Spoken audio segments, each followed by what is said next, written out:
Hello, hello, hello, VUBers.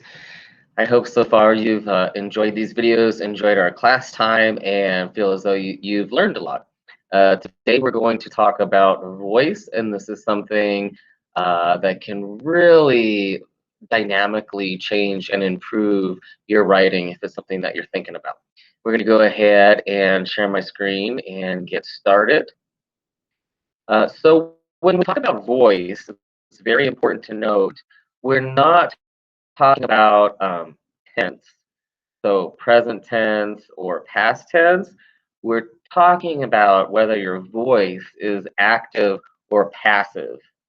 And when we're writing academic writing, we want at least 90% of our writing to be in the active voice. There's nothing wrong or bad about passive voice, but it's not ideal under academic situations, and hopefully you'll see why. We got this great quote here. Objectivity is a subject subjugating the object. That is how you assert yourself. You make yourself the active voice, and the object is the passive no voice. Great quote from Levine there. And so hopefully by the end of this presentation, you'll be able to go back through this and review it and say, yeah, I can kind of see why it's better to write in the active voice. So active voice shows the reader what is doing in action, and we like to see things when we're reading. And the passive voice tells the reader what is happening to something or what is receiving the action from something else. And so we'll get into what I mean. Active voice is I am eating an apple. So you've got I is the grammatical subject, and then am eating this present progressive tense. And you know what I'm eating, the apple. So I is the grammatical subject, and it's performing, it's conjugating this verb, doing that action, right? Passive voice, the same thought would sound like an apple is being eaten by me. So now you've taken the apple, which is receiving an action, you've made it the grammatical subject of the sentence, and you've put me, the person performing the action, into the objective case, right? I'm the object of the preposition by. So it's a really awkward construction. And that sentence in the passive voice might only be appropriate if this paragraph or this essay is about the apple. That would make sense. We're going to shift the apple to be the grammatical subject as often as possible in every sentence. But more likely than not, the subject is going to be about like you and your eating habits, your diet, something like that. And so you would want, the word I to be the grammatical subject because that's the person who's doing the verb eating. So let's see how we spot passive voice. It always uses some form of the to be verb. So we're going way, way back from some of those first classes when we talk about what a verb is, and especially the to be verb is, am, are, was, were, been, being, be. Should be 8 of them. So there's all 8 of them. So it's going to use a form of that to be verb. Then it's going to use the past participle of a verb. So typically ending in ed, right? Not always. So the tree is seen. I am told. They are scolded. It was banned. They were offended. Money has been counterfeited. The movie is being viewed. I want to be loved. Now look at all of those and just take the first one. The tree is seen. Who sees it? That's what we want to know. The verb there that we want to use actively is seen, but it's not being used actively. It's just a past participle. I am told. Who's telling you something, right? That's what we want to know. They are scolded. Who is scolding them is what we want to know. And so you'll find that it's not ideal, and especially with an election coming up, pay attention to politicians. They use this a lot, right? If I'm the president and I promise not to raise taxes, and then I allow the taxes to be raised, hear that passive voice. I might say in my speech something like, unfortunately, taxes were raised. I'm not going to say, I raised the taxes, right? So it's something that's used to evade the truth sometimes, or just make the focus shift to something else. So, like in that first example, the tree is seen, the focus is the tree, right? But typically, if a verb is being done, we want to know who's doing the verb and we want to see them doing that verb, right? So it is not a tense, it's a voice. And just to clarify, I went through and just told you here what each tense is of these phrases. You won't be tested on this, but I just want you to start to understand the difference between a tense and a voice. So the tree is seen. This is present progressive tense.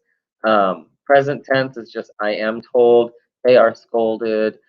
Present tense, so we've got past progressive, you got past perfect using to have in that. So all different kinds of tenses are represented. But what I want you to notice is throughout, those are all passive voice. Okay, so I could have something in the future. I can say, the tree will be seen, right? And that's future progressive tense, but it's passive voice because I don't know who is seeing the tree. And so that's what we want to focus on, is use our verbs as much as we can. So we can transform passive voice into active voice in 2 easy steps. First, look for that to be verb, okay? Identify who's doing the past participle that follows the to be verb, because that past participle will become your active verb once you figure out who will do it. Okay, so you're going to figure out who's going to do that verb and have that person conjugate that verb. So we've got this example. The tree is seen. Okay, I'm going to look at that. I'm going to say, okay, I see is, that's a to be verb. It's followed by this past tense sounding thing, seen. Okay, I've got to make somebody use that verb seen and conjugate it. So your answer is I see the tree, from passive to active. You could have said she sees the tree, we see the tree, they saw the tree, right? We will see the tree. So you can change the tense and you can change the pronouns, but you got to make sure somebody is doing the scene. And that's what makes it active. So I am told. Think about it for a minute. Think about how you could change that from passive to active voice. So she tells me, he tells me, he told me, he will tell me, they have told me. I can change into any tense I want, but I've got to have my voice active. It's really the best way to write. They are scolded. She is scolding them. And so I tried to keep here the tenses consistent just to illustrate that point that voice is not tense. And so hopefully you can see that in these examples. It was banned. So I'm going to say, okay, I see the to be verb was, I see it in the past tense. I want to use banned actively as a verb. So they banned it, right? She banned it, he banned it. Something's going to use that verb. And they were offended. So hopefully you're thinking, okay, somebody needs to be offending them, right? He offended them, she offended them, we offended them. Any way you made that active in your head would be good. And money has been counterfeited. Again, now think about news reporting. Sometimes the reporters write like this because we don't know who counterfeited the money. And so instead of saying unknown persons counterfeited money, it is easier than to say money has been counterfeited. And so you can see passive voice is good to use when you're not sure who did something. But when you know who did a verb, in academic writing, we always know. I mean, very rarely are we writing about a process so mysterious that we have no idea what's going on. So you're going to say, who counterfeited the money. Okay. Hopefully this has been helpful. Our last example here is the movie is being viewed and she is viewing the movie. So all different examples of tenses, but passive voice on the left, active voice on the right. Okay, and if you Google this stuff, you can find great websites where you can do some practice of changing these things. And I don't want to say correcting, because what you see on the left are not mistakes. They're just passive voice. And when we get into that upper level of writing, we want to really start thinking about being as direct as possible, as descriptive as possible, and active voice is what helps us do that.